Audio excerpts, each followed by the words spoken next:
So ನಮಸ್ಕಾರ. ನಿನ್ನೆ mid night ಎಲ್ಲ ಕಾರ್ಯಕ್ರಮಗಳು ಮುಗಿದ್ಮೇಲೆ ಏನಾಯ್ತು ಅಂತ ಇವಾಗ ಹೇಳೋಣ. ಯಾರ್ಯಾರು ಫಸ್ಟ್ ಟೈಮು ಯೂಟ್ಯೂಬ್ ಚಾನಲ್ಗೆ ಬಂದು ನೋಡ್ತಾ ಇದ್ದೀರಾ, ಪ್ಲೀಸ್ ಸಬ್ಸ್ಕ್ರೈಬ್ ಮಾಡಿ, ಹಾಗೆ ಲೈಕ್ ಮಾಡಿ, ಕಮೆಂಟ್ ಮಾಡಿ. ಸೊ ನಿನ್ನೆ ಬಂದ 5 ಜನ ಏನು ಓಲ್ಡ್ ಕಂಟೆಸ್ಟೆಂಟ್ ಇದ್ರಲ್ವಾ, ಗೆಸ್ಟ್ಗಳು, ಅವರು ಯಾರ್ಯಾರನ್ನ ತೆಗಳ್ತಾರೆ, ಯಾರ್ಯಾರನ್ನ ಹೊಗಳ್ತಾರೆ, ಅವ್ರ ರಿಯಾಕ್ಷನ್ಸ್ ಹೇಗಿರುತ್ತೆ ಅಂತ ಮಾತಾಡೋಣ ಬನ್ನಿ. ಸೊ ನಿನ್ನೆ ಗಿಲ್ಲಿಯವರು ರೋಸ್ಟ್ ಮಾಡಿದ್ರು.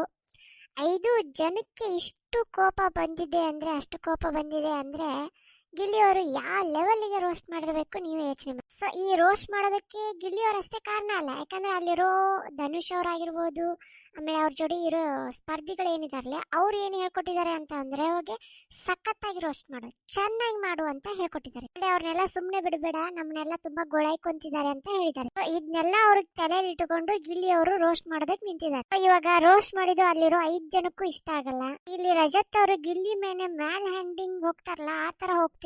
ಈಗ ಒಂಚೂರು ಇಷ್ಟ ಆಗಿಲ್ಲ ಅಂತ ಕ್ಲಿಯರ್ ಆಗಿ ಕಾಣ್ತಿದೆ. ಅಲ್ಲಿ ಗಿಲ್ಲಿ ಅವರು ರೋಸ್ಟ್ ಮಾಡ್ಬೇಕಾದ್ರೆ ಒಳ್ಳೆ ಪದಗಳನ್ನ ಯೂಸ್ ಮಾಡಿದ್ದಾರೆ.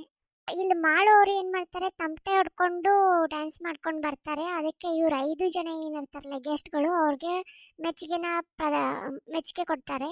ಈಗ ಬಿಗ್ ಬಾಸ್ ಮನೆಯಲ್ಲಿ ಏನು ಹೆಣ್ಮಕ್ಳು ಇದಾರಲ್ಲ, ಅವ್ರಿಗೆ ಕಾವ್ಯ ಆಗಿರ್ಬೋದು, ಸ್ಪಂದನ ಆಗಿರ್ಬೋದು, ರಕ್ಷಿತಾ ಆಗಿರ್ಬೋದು, ಆಮೇಲೆ ರಾಶಿಕಾ ಆಗಿರ್ಬೋದು, ಇವ್ರು 4 ಜನ ಗ್ರೂಪ್ ಡ್ಯಾನ್ಸ್ ಮಾಡಿದರೆ ತುಂಬಾನೇ ಸಖತ್ತಾಗಿದೆ ಗುರು, ಚೆನ್ನಾಗಿ ಮಾಡಿದ್ದಾರೆ. ಸೊ ಆಮೇಲೆ ಗಿಲ್ಲಿ ಪರ್ಫಾರ್ಮೆನ್ಸ್ ಅಂತ ಬಂದಾಗ ಇಲ್ಲಿರೋ 5 ಜನಗಳು ಒಬ್ರು ಕೂಡ ಹೊಗಳಲ್ಲ. ಇಲ್ಲಿ ಕ್ಲಿಯರ್ ಕಟ್ ಆಗಿ ಗೊತ್ತಾಗುತ್ತೆ ಗಿಲ್ಲಿನ ಬೈಯೋದಕ್ಕೆ ಅವರು ನಿಂತಿದ್ದಾರೆ ಅಂತ. ಇಲ್ಲಿ ಗಿಲ್ಲಿ ಬಗ್ಗೆ ನೆಗೆಟಿವ್ ಜಾಸ್ತಿ ತೋರಿಸ್ತಿದ್ದಾರೆ. ಬಂದ ತಕ್ಷಣ ಹೇಳಿದ್ರು ಇವರು, ಈ ಸಲ ನೀನು ಕ್ಯಾಪ್ಟನ್ ಆಗೋಕ್ ಸಾಧ್ಯನೇ ಇಲ್ಲ ಅಂತ ಹೇಳಿ. ಆ 5 ಜನ ಕಂಟೆಸ್ಟೆಂಟ್ಗಳಲ್ಲಿ ಗಿಲ್ಲಿ ಕೊಟ್ಟಿರೋ ಕಂಟೆಂಟ್ಗೆ ಮತ್ತೆ ಕಾಮಿಡಿಗೆ 5 ಜನ ಏನಿದ್ದಾರೆ ಫುಲ್ ಇರಿಟೇಟಿಂಗ್ ಆಗಿದೆ. ನಿಮಗೆ ಗೊತ್ತಲ್ಲ, ಬಿಗ್ ಬಾಸ್ ಅವರು ಗಿಲ್ಲಿನ ತುಂಬಾ ಜನ ಫ್ಯಾನ್ಗಳಿದೀವಿ ಅಂತ.